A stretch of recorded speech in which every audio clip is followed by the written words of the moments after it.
సాయంత్రానికి మీకే తెలుస్తుంది. దేవుడా దేవుడా, నేను నీ మీద భారం వేసి ఎంత ధైర్యంగా అత్తయ్యతో ఛాలెంజ్ చేశాను.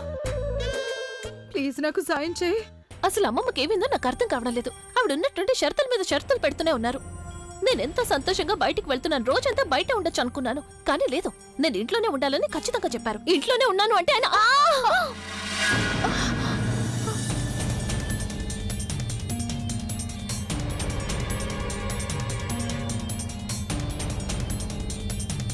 ఈ ప్రజ్ఞ ఇంతగా ఎందుకు రెడీ అయింది?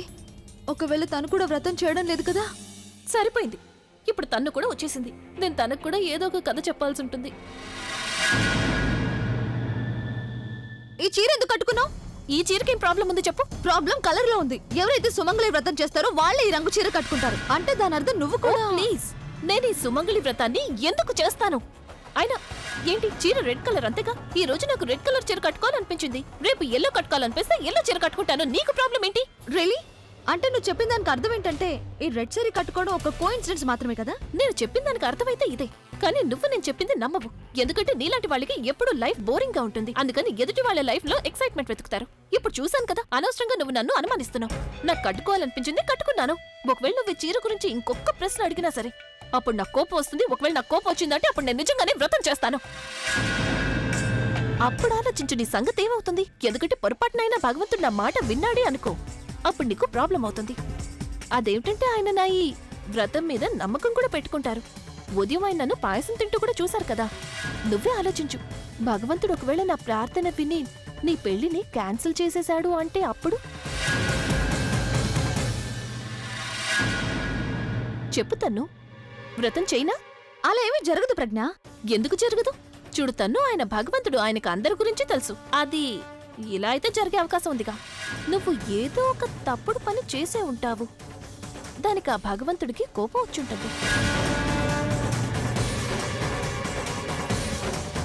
ఏమైంది ఇప్పుడు? నీ మొహం ఎందుకు అలా మారిపోయింది?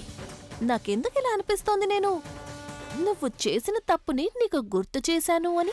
నేను అసలు ఎలాంటి తప్పు చేయలేదు. అదా భగవంతుడు డిసైడ్ చేస్తాడు. అయినా నువ్వు ఇప్పుడు డిసైడ్ అవ్వు, అసలు నీకేం కావాలి అని.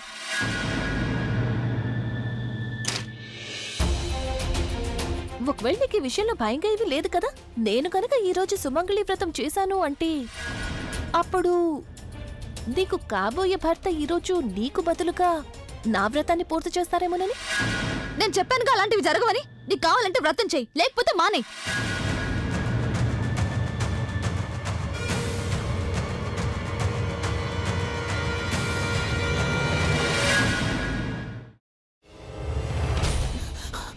నువ్వు ఇంకేమన్నా చెప్పాలా? ఇంకేమన్నా అబద్ధం చెప్పాలనుకుంటే చెప్పేయి. నేను చూడాలనుకుంటున్నాను నన్ను మోసం చేయడానికి నువ్వు ఎంత నీచానికి దిగజారగలవు అని. ఎందుకు ఆలియా, ఎందుకు నువ్వు ఇలా చేసావు?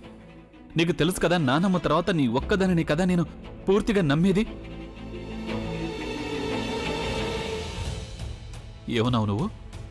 ఈ మధ్య అన్నిటినీ మర్చిపోతున్నావా? అది చాలు. వాటిలో ఉన్న శక్తి విషయాన్ని గ్రహించి మనకు వివరిస్తాయి.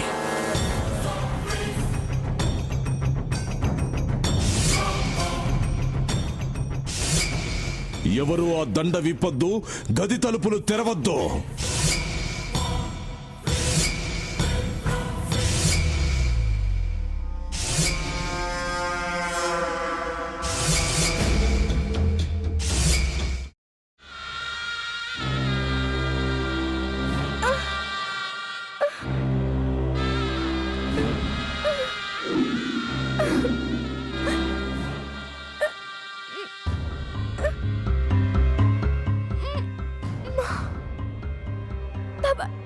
వద్దు బాబాయ్, నేను చేయొద్దు బాబాయ్, ప్లీజ్ బాబాయ్. నీకు నిజం తెలిసినప్పుడే నా ఆలోచనలో నువ్వు చచ్చిపోయావు. ప్లీజ్ కొంచెం తినండి ప్లీజ్. భీమారావు గారు, మీరా? ఇగో మీరా కాదు సక్కుబాయ్. అవును, మీ పనామే లేచిపోయిందని చెప్పి కంప్లైంట్ ఇచ్చినావు కదా. రేయ్, ఆయన కంప్లైంట్ ఇచ్చింది లేచిపోయిందని కాదు, కనిపించడం లేదు అని. అట్లానా? సరే మేడం. ఇడియట్. ఆ వంట మనిషి పేరేంటన్నారు? రత్తాలు మేడం. ఏం పెద్ద మంచి, నీ వంట మంచిని కూడా మేడం అని పిలుస్తావా? రేయ్ హాఫ్ బ్రెయిన్,